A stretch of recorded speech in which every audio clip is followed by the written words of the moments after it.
saying that, okay, let me be corrupt, or let me do this and this. It's upon someone, because, we live in a world where people are now being influenced by having that love of money.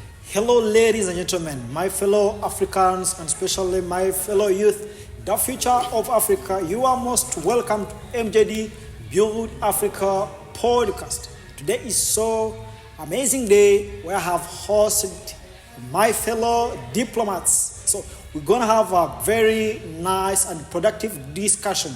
And today we're going to discuss about the results of 25th East African Community Summit that held in Arusha.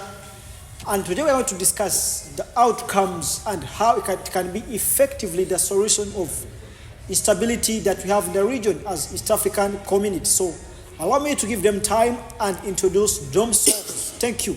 Cutting out, then we proceed. Okay. So then allow me to start with this man in the blue suit. Sir, you're most welcome. And you're so man. Thank you, sir. I appreciate it. Yes, allow people or followers of MJD to know you, your background, what you do. Thank you. Okay. Thank you so much, sir.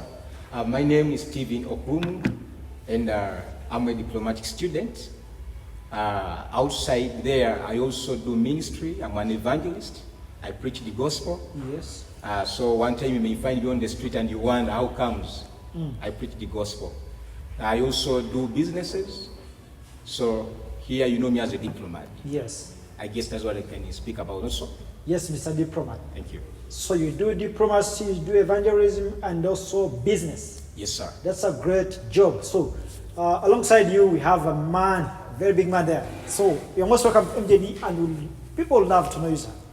Thank you so much. I'm very happy to be hosted here. I'm happy to be in this insightful discussion where politics meet diplomacy, and I'm happy to be here. I'm called Laubin Kamujira. Outside, I'm working with local government. Yes. I am also among the blessed people that are doing the nice course that is called International Relations and Diplomatic Studies. Yes. So I'm very excited and happy. Thank you. Thank you. So alongside you have a man in a blue suit, a diplomatic suit. Sir, you're most welcome. Thank you. Yes. My name is Tumsime Koleb. Yes. Rungu. I'm a student at Kampala International University. Yes. I'm doing Bachelor's of International Relations and Diplomatic Studies.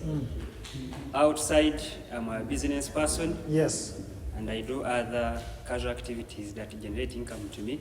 However much I don't need to put it into to be known by the audience, yes, by the public. So I'm very happy to be hosted here for the matters of MU 23 and Arusha Summit. Thank you. Thank you. Then alongside you have one queen on panel. Our queen, you are most welcome. Thank you. Yes, so we have very many kings there who would love to know you. Thank you so much. By the name is Queen Martha Bonita. Yes. And I'm part of this team. And I'm so delighted to be pursuing this course together with each one of you here. Yes. Yeah, so we are going to be sharing a lot, and I'm willing to understand. Thank you, Madam Martha. Yes. So today we are going to discuss about the 25th summit that happened in Arusha, where we're discussing about national matters and how they can promote our region. But allow me to start with the man there in the middle, Mr. Robin. I love giving example on the people to people. People think that civilization started from West, and yet civilization starts from Africa here. Egypt, that's where civilization starts from. And we see when you're searching about the great wonders of the world, you will find Egypt. Egypt belongs to Africa. Pyramid is there. You will see it. I think it's the second greatest wonder. Then we have these of the new ones, whatever. This guy in Nebuchadnezzar. Chairman again. Yes. He was once a chairman. Yes. So he was elected again. So I would like to send my congratulatory message to him. The summit, I think it was good. But what I was attached. So do you think that this summit could be the effective solution to those wars that are in Congo? Tshisekedi did not attend. Yes, he did attend. The president of Rwanda, Kagame. So I was asking myself, what is the problem? They didn't attend. But don't you think that that could be the arena where two bulls are going to meet in the same farm? Yes. Because we had a peaceful discussion that was hosted in Washington. Yes. The chairman was the president of USA. Yes. Donald Trump. Yes. And it was like successful. But maybe they had other issues.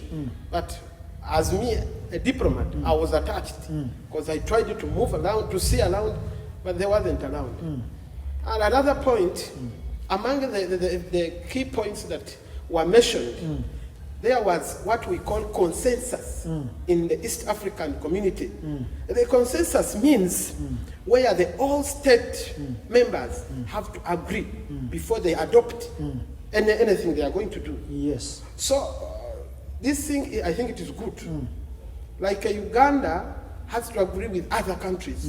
You know, this summit, it is headed by the heads of state. Yes. There are almost 8, I think. So one of the key points, and I was very happy about that, it was consensus, to agree together before they adopt anything. Yes. Another, it was called, they waived the 50% of the areas. You know, I'm going to talk this, but not that I'm showing off. I just want to explain what areas.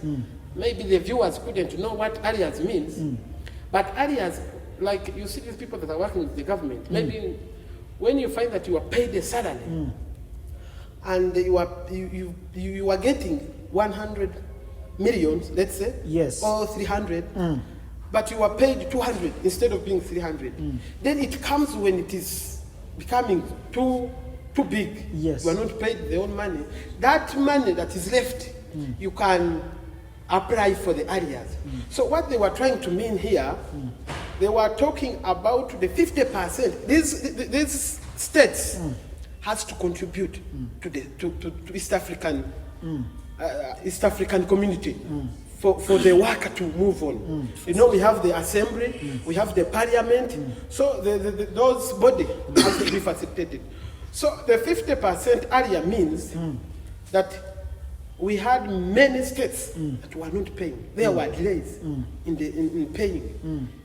So what they did, they had to lift the 50%. Yes. Those states that had to pay the areas they were reduced to 50%. Then they had to pay the left in 2 years. Yes. You get me? I'm getting you. What the 50% was meaning? Yes. The contribution of the states. The states. So as you don't contribute, you remain with areas. So what they agreed upon, it was the 50%. They cut the 50% on the areas that states were demanded, because there are some states, I'm sorry to use this as a diplomat, there is what we call a fragile state. Yes. Where the state is somehow weak. Maybe they have civil wars like our neighbor Congo. You may be having some circumstance that can't allow you to pay well. So that was a lift to help those states. To pay that description. Yes, to lift, at least to reduce another key point. It was about the remittance. I don't know whether you understand remittance. Yes. So remittance is also about contribution. The contribution that those states again bring to the organization, to the East African. So they were talking about the delay that other states take time to pay. What they were talking about the remittance, so that at least states should at least pay earlier to help the work of the East African community to work on. So Mr. Robin, Yes. If I'm to ask, but let this question goes to Diplomat Koreb. Koreb, do you think that this summit that happened yesterday was it yesterday in Arusha? Yeah. could be the effective solution to the instability, to the wars that we have in the region. And if I'm to give the case study on Eastern DRC, where M23 and the government of Congo are in the arena playing some games. So do you think that this summit could be the effective solution to those wars that are in Congo? Thank you for your question. First of all, diplomacy is very urgent at this time. The war between M23 and the government of Congo. And the government of Congo. Yes. It has not started today. In 2012, on the 4th day in April, yes, there was a peace agreement between the government of Congo and M23. Yes. It was led by Bosco Ntaganda.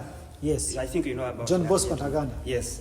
So they sat down. The core value was to allow militaries of M23 to integrate into the government of Congo. Yes. And to allow the M23 group to have their rights to be recognized. But unfortunately, it failed. The agreement failed. And in 2012, M23 decided to have a war against the government of Congo. Yes. Since then, actually, by the help of United Nations, M23 were defeated and they stayed mute until 2021. So, the Arusha summit of yesterday, that comprised of 8 heads of states.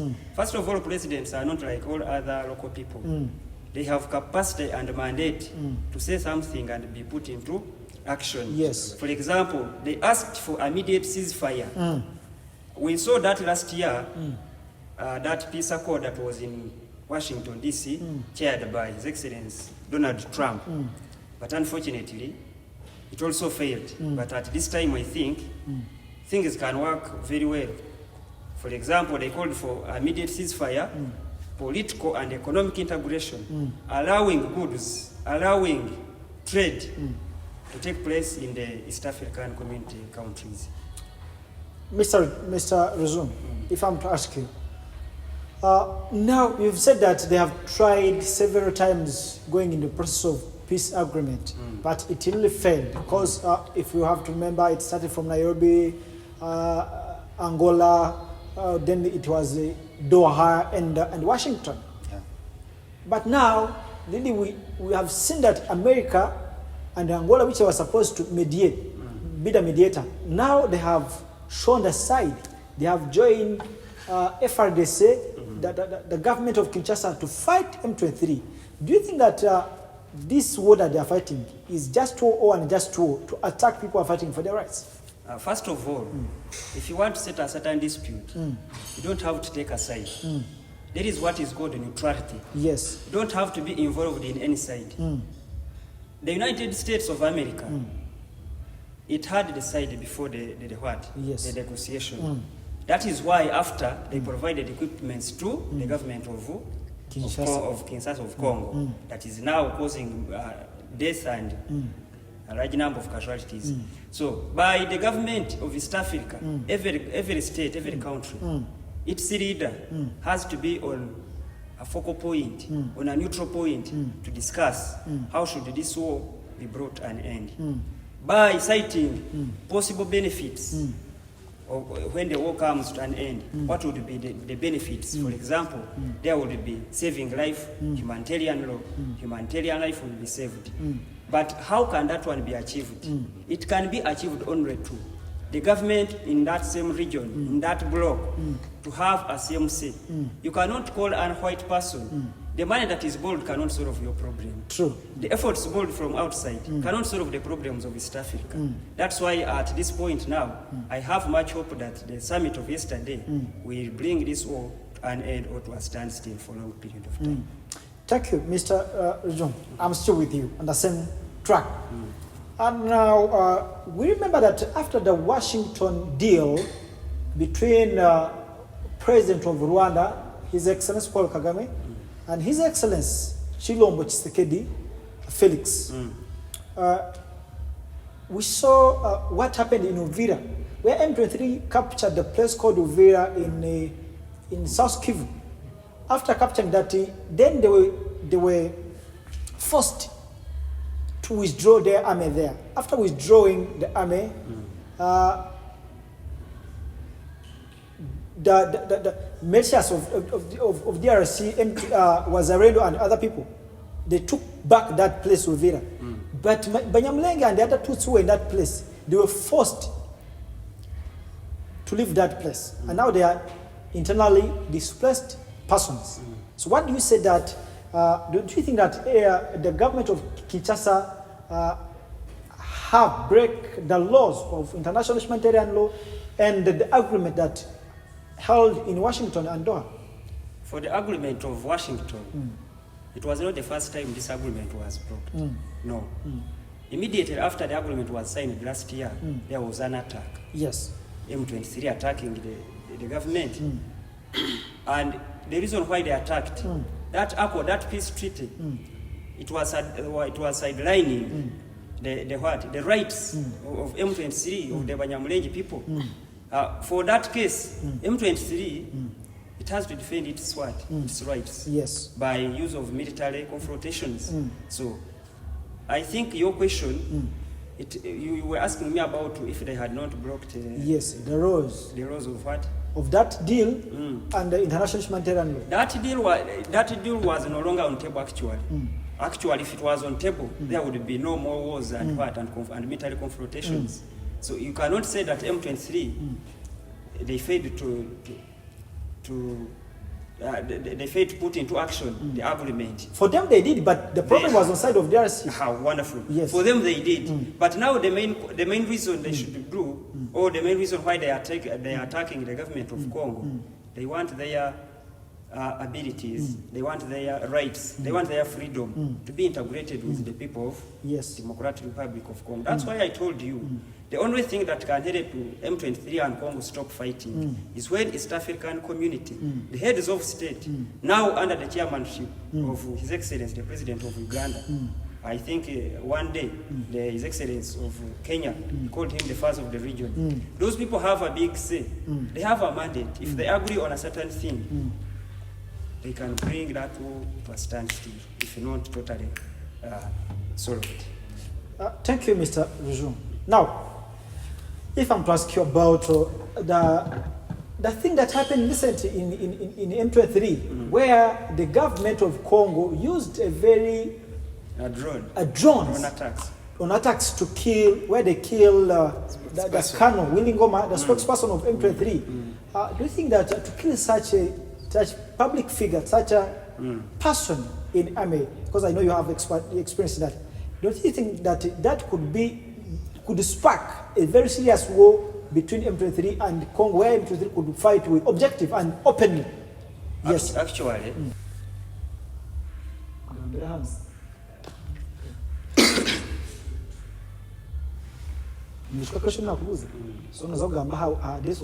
Actually, that was outside the box of international humanitarian law. You cannot use a big military arsenal like that to attack a person who has not even a single interceptor.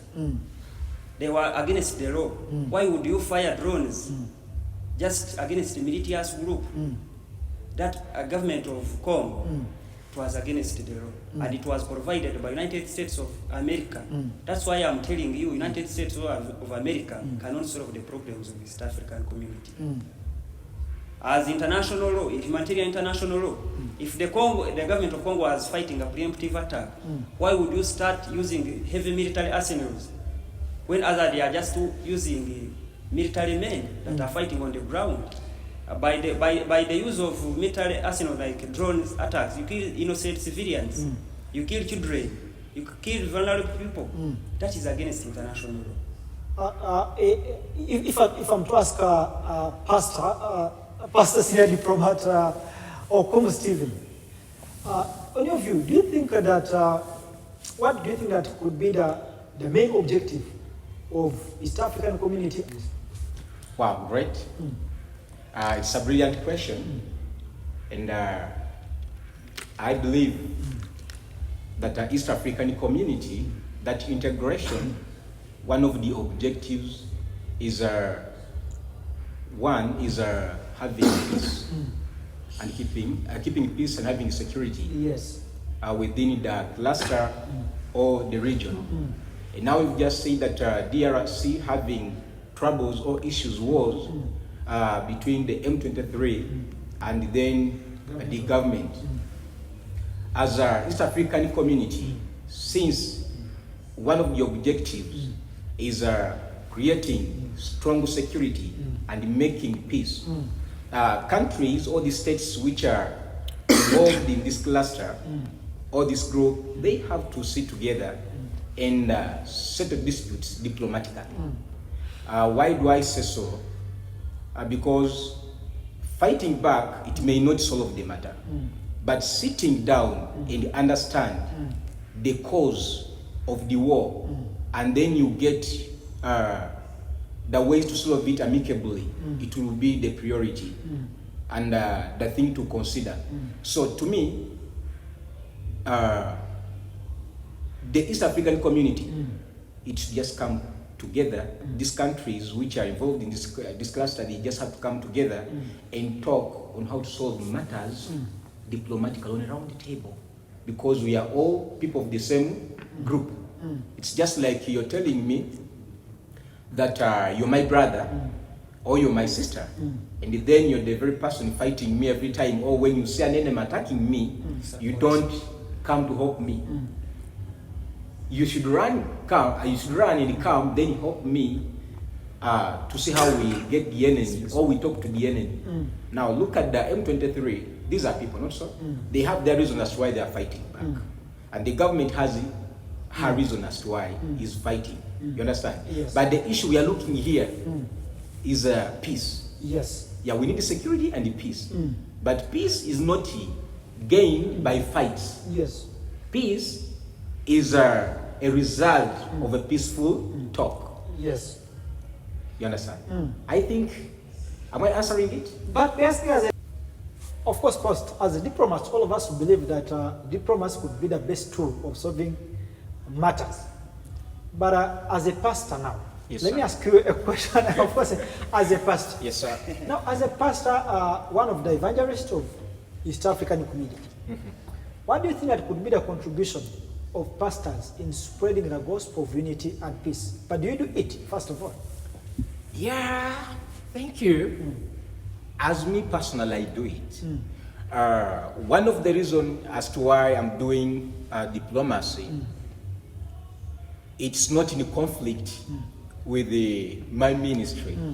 You know, there is I thought somebody may think, why Stephen is a minister is preaching the gospel is again in diplomacy and politics. These two things are not fighting each other. Actually, let me even quote in the Bible. I want to quote in the Bible. When you're reading the Bible in the book of Matthew chapter 5 and verse 9 talks about those who make peace. Blessed are the peacemakers. They are called children of God.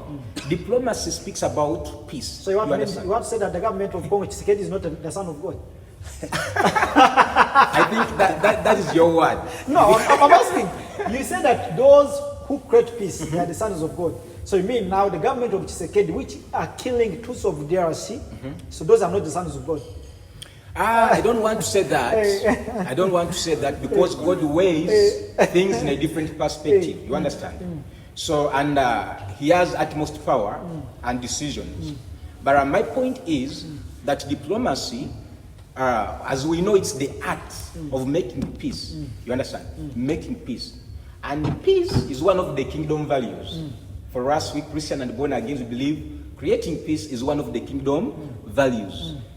We have to be at peace with our brethren, our neighbors. You understand? So peace is very key. And as a diplomat, also as a minister, I disagree with anybody who say that when you're in church, you shouldn't do diplomacy. You shouldn't be in diplomatic studies. No. In fact, it's helping us also to develop and understand more on how to lead these people diplomatically. Even the Bible is clear, brother. I think it's in Isaiah, I guess, if I'm not mistaken. Say that, come, we settle. God is calling Some us on a round table. Thank you, Pastor. So now you said that the best way of solving matters is to read Bible and pray God. But there are some people don't believe in the same beliefs with you. Some of us here, they are the Muslims. And then let me go to my queen, the sister here. Before you go to her, yes. Muslims also believe in even Muslims, our brothers who are Muslims, Yes. they love peace, I believe. But that one is a choice. Do you think they believe in Yes. Because humanity is key. Humanity is key. All of us, even if you're a Muslim, you are a Buddhist, you have Baha'i faith, you're an atheist, as you say, the Mutues, we all know that God created the human being. Humanity started. So, before you bring up these religions, there is what you call humanity. Is there in the beginning. Now, I will give a quotation in the Bible because it's what I read, that's the book I read. Because Genesis says in chapter 1 and verse 26 that then God agreed with his cabinet, let's create a man in our own image and likeness. So creation, it started with humanity there. A human being was created. So humanity is supposed to be considered. Yes, Pastor. Now, if I'm to ask, Yes. do you think that it is very easy for a pastor to also join politics? A pastor Yes. to join politics. Yes.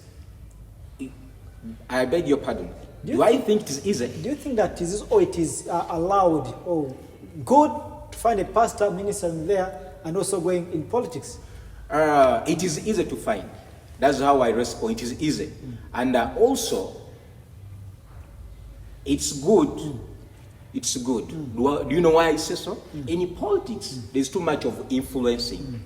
You know, when you're crying that the country is having a lot of corruption, and you're sending people who are not in charge, who are not in having that faith and belief, corruption will never be eradicated. The only way to seize it, let there be people who come up and go into politics. But Listen, I'm telling you this. Yes. Do you know why I say this? You see, we've been given authority. We people of the Bible, we've been given authority to reign. When you're reading Revelation, chapter 5 and verse 10, say that we have been made kings and priests. The work of a king is to have authority. But Pastor, don't you think that majority of pastors are misleading us?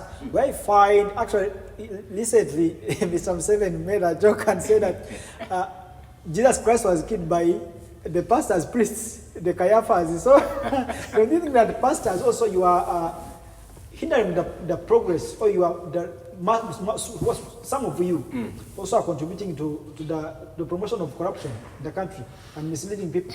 Before I answer that question, I was to complete what you asked me first. Politics you talked about, and I told that God gave us authority, you know?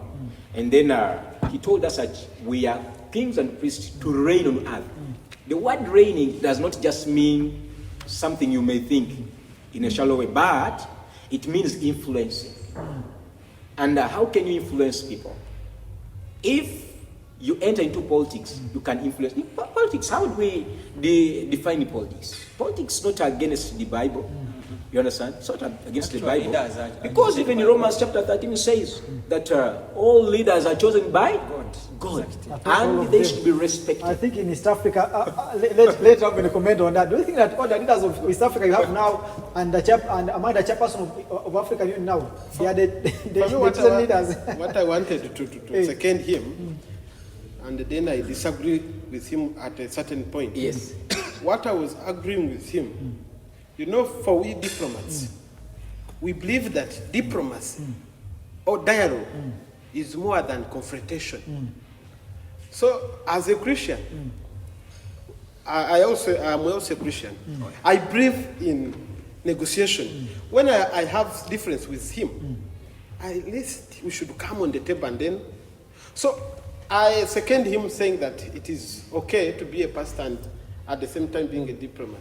And another thing about politics, but I have a question. They again say that politics is a dirty game. Are you going to play that game? How can a pastor play that dirty game? It is a statement. It's a statement mentioned. You know, every statement. Okay, you have a right to state something, but is it true? But I think she has the right to answer for you. Let her answer your question. Let her answer your question. Yes, let her answer your question. Do you think that these pastors also should join the dirty game, which is politics?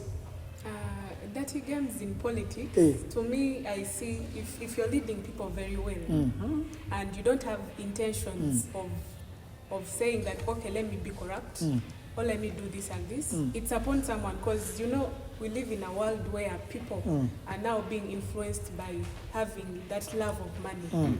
But the moment you set yourself that, you know, I'm a leader, I've been chosen by God, I'm a Christian, but I have to be a politician as well, then you're able to lead people without being corrupt. Now, let us come on our point of Arusha Summit. I'm sorry, Yes. Peter. Actually, I can answer myself the question that I raised to him.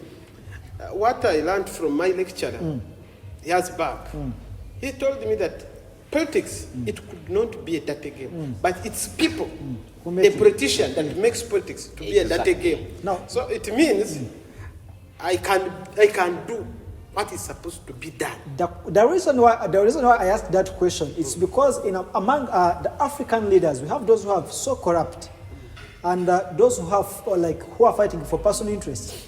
So we cannot take those people as the chosen leaders to some extent. Yes. But let me leave that one there. So then let me ask my sister here, Diplomat Bonita. Bonita, what could be you say about the 25th summit that held in Arusha? First of all, I would like to congratulate our president, because it was really an appointment or a handing in from the president of Kenya, that's William Ruto, to our president, His Excellency Yoweri. So that's one achievement as we Ugandans. Yes. Because we really have a representative that, okay, under the East African community, it's a chairperson from our country. Yes. So about the 25th Ordinary Summit, the first thing is to build that regional integration. Then also to see out the reforms that can be able to be exercised. Yeah, so that there is a difference between the previous ones and the ones that are going to be placed on board. Yes. Then allow me to ask you this. Do you think that Uganda foreign policy can contribute to the promotion or can promote the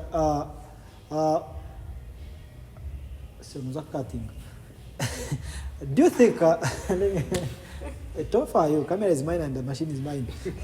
We edit it. So let me ask this question about the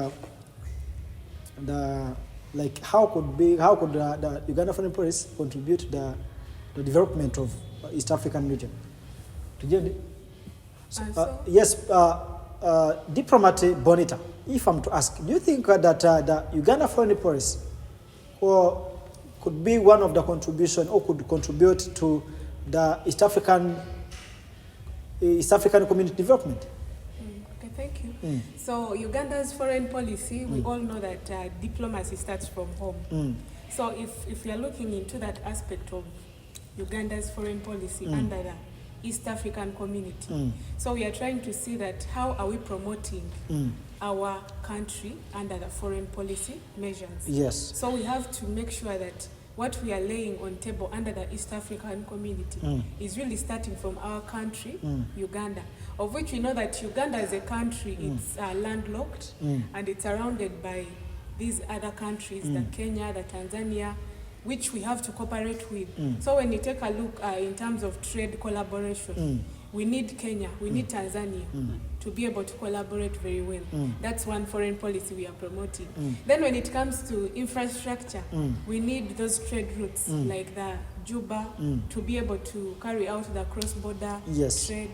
Then apart from that, we also have that historical background which we had with Tanzania when we saw Julius Nyerere fighting for our independence. Yes. Right? So all those kind of things, we normally take a look at them and really see that our country as Uganda is really boosting its foreign policy under the East African community through that regional integration. Yes. Thank you for your submission. Then as we wind up, allow me to ask one question from the audience. Yes. If I'm second her, Yes. Uganda's foreign policy can lead to regional integration and cooperation of East Africa that can later lead to the development of the countries. Now, for example, Uganda, we have seen Uganda constructing roads that are leading to DRC Congo. What do you think are the major targets of building those roads? Allow ease of flow of goods and services from local market of Uganda to other countries' market. For example, we have milk in Uganda. Uganda doesn't consume all its milk. No, we take our milk to Kenya, we take our milk to Tanzania and other countries. So how can we take our milk to other countries without strengthening infrastructure like building roads? That is how foreign policy of Uganda that can be used to develop other countries. We take our goods and services, other countries can use them. We take our minerals like coffee, like other things that other countries now can use to sustain their own life and other necessities. So in supporting her, Uganda's foreign policy can lead to the development of East African community. Thank you. Thank you, Mr. Jean Colum. As a wind-up, let me come to Robin. Robin, do you think that that summit, because we had a lot of summits, we had a lot of meetings held by the head of states, but of course we did not get something like the effective solution. Now, how sure are you that this will come out with the effective solution to problems that we have in Eastern DRC? Moderator Dominic, I think we have some relevant examples that we can give how East African community has tried to resolve disputes. For example, we have years back we had the meeting of Salva Kiir Mayardit and Riek Machar. They were hosted in Uganda under East African community. If I remember well, at the time His Excellency was the chairman also. He chaired that meeting for them to console and come together to stop the war. Yes, at times it stops and then it comes back, but we give at least a credit to East African community. They have tried to play their role. Another example, we have the 2007 elections, the election violence that happened in Kenya between Raila Odinga and Mike Kibaki. Yes. Yeah, 2007. Yes, 2007. Again, it was the East African community that came together and invited the African Union to come in. But it was the idea of the East African community to come and try to settle the disputes. So, you know me, I don't believe in going to Washington, going to Russia, France. You usually see African problems are taken to Russia. No, actually not Russia, to USA, to France. One time I saw the president, His Excellency, the president of Rwanda, His Excellency Kagame Paul. He was saying that, how can we come to discuss issues of Africans in France? Actually, that thing, it was in my head. I was like, no. So you can see what happened now. The 3 5-star generals of Rwanda were sanctioned by the USA. So it keeps disturbing my head. Why? Are we also allowed to sanction them? Part of which, no. The answer is no, we can't. So I think East African community can handle their issues. And then we have seen some good fruits that are coming out. So I end up by saying that East Africa, the community has also done. Maybe to the small extent, they have also failed. Because even UN has also failed to keep peace. It cannot. So even USA, the big power, they have also at this extent failed. So what I think the East African community has done good, and I think we should just have to boost it, and they perform their work. Okay. So now, Robin, you want to say that East Africa and Africa at large, we are weak to the extent that all the problems all the problems of Africa are solved outside Africa. And we have never seen America bringing their problem in African Union to look for the solution. So that's how weak we are. I can answer you. What if you can just see? At the UN, we have one representative, and he stops at UN Assembly. Can't go to the, in this world, the body that is very strong, it is what we call the UN Security Council. So if you see not any African country that sits on the UN Security Council, because it is for the vital powers. When I talk the vital powers, I think the viewers can understand. So I think we Africans, including East African community, let us settle our disputes, not taking to France, not taking to other countries. At least we should take to South Africa as Africa. Yes. Actually, the Secretary General for UN, Antonio Guterres, there was a summit in India. He was talking about Africa. How can Africa have less or few representative on UN, and yet the majority of roles are performed in Africa? Can you imagine that? Africa has no representative on the upper chambers of UN. I know the minerals and resources are from Africa. Are from Africa. Conflicts talked about are in Africa. Everything the UN talks about and it is African cases. It is in Africa. So for the fact that UN, it puts on a mask that it displays the mask of helping Africa, but inside they are wolves. They come as a sheep, but they are wolves. They are just come to eat Africa. That's what I can say without fear or favor. Thank you, Mr. Korib. So as I wind up, you have talked on African matters. Now let me ask Pastor the last question as we wind up for today. Pastor, what do you think that could be the contribution of young Africans, the youth of Africa, in the development of this continent? Well, one, it's the youth to discover what they are. You see, youth of Africa, we have not acted to the level even in what God expects us to do. We are not even living that purposeful life. You know why I say so? We've been fed in school. Remember, the education that we are having, it was not from Africa. It's not our culture. Yes, it's education from the Europeans. Colonialism is still ruling our mind. And we forget that Africa, we are powerful people. We are very powerful and strong. That's why when COVID-19 came, less of Africans died, and those guys who are white, they dropped like a chicken. You understand? Look at, I love giving example on the people, to people. People think that civilization started from West, and yet civilization starts from Africa here. Egypt, that's where civilization starts from. And we see when you're searching about the great wonders of the world, you will find Egypt. Egypt belongs to Africa. Pyramid is there. You will see it. I think it's the second greatest wonder. Then you have these of the new ones, whatever. This guy in Nebuchadnezzar, the man of Babylon, hanging gardens. So Africa is very powerful. Youth should just understand. Number one, we are blessed with the resources. With the resources. One, what I can tell, since we've been in education of this guy that they brought, African boy or girl should study higher, and the ladies should come out of their comfortability or inferiority where they think that ladies cannot do greater things. They should think louder and bigger, because we are all created in God's image. We can do things better than